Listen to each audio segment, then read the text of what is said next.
আপোনালোকক স্পষ্টকৈ কেইটামান কথা কওঁ।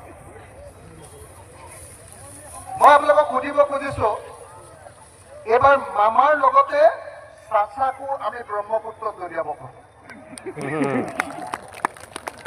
বেয়া পাব নেকি কোনোবাই?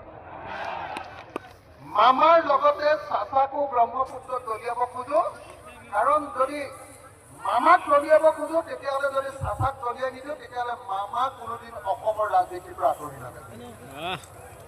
হয়নে নহয় কওক? যেতিয়াই মামা বিপদত পৰিব লগে লগে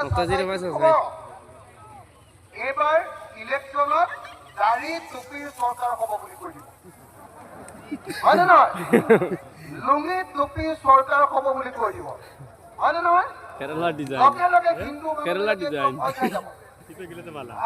মুছলমানৰ চৰকাৰ হ'ব। হয়নে? এনেকে ভয় খাই যাব নে নাই?